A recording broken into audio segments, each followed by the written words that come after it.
Magandang hapon po sa inyong lahat. Nandito po tayo at may interviewin po tayo na isang ginang na nagtitinda ng ice candy at Graham Ball. Good morning, Mother. Kamusta po yung tinda nyo? Ano po yan? Graham Ball, saka ice candy. Sarili nyo po yung gawa? Pati ice candy. Gano'ng katagal na po kayo nagtitinda ng ice candy tsaka Graham Balls?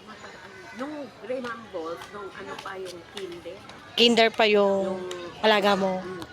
Atong ice candy? yung ice candy nung grade 4 Grade. Start ka ng grade 4 na ano. na ice candy. Kamusta naman po ang bentahan nyo, ang kitaan? Yung naman, panggastos. Dyan din po kayo kumuha ng panggastos nyo. Baon na mababa. Oh. Ngayon po, marami naman po kayong dalang paninda.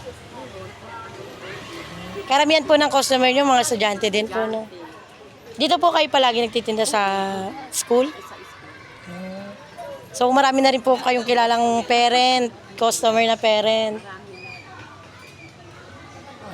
Magkano naman po puhunan nyo dyan sa ice candy na yan? Ang puhunan ko,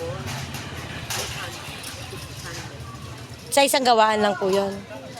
Sumasapat naman po yung kita. Sobra pa.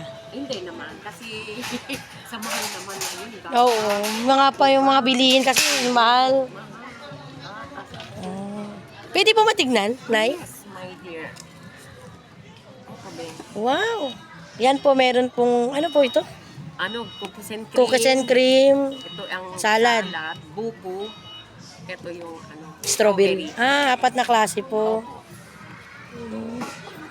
Mukhang masarap po Sarap siya. Kailangan talaga tayo kumita dahil baon ng mga bata. Panggas. Sideline po, no? Tapos, Pero hindi naman po, yung pagtitinda nyo ng ice candy is, ano naman po, araw-araw, no? araw-araw, pero parang minsan hindi ka nauubos kasi matuma, time. Lalo pag tagulan. Oo, takulan talaga, hindi ka makatinda kasi wala. Taga rito ka lang din po sa malapit. Nagaguman mo. Gumawa. Ito apo mo. Ay, hindi. Kapitbahay lang namin. Sa mabay lang siya. Sige po. Maraming salamat po na sa pag-unlock sa aking pag-interview. Nawa po'y makaubos po kayo sa inyong paninda. At araw-araw gabayan po kayo ni Lord sa inyong papunta dito sa school, pagtitinda.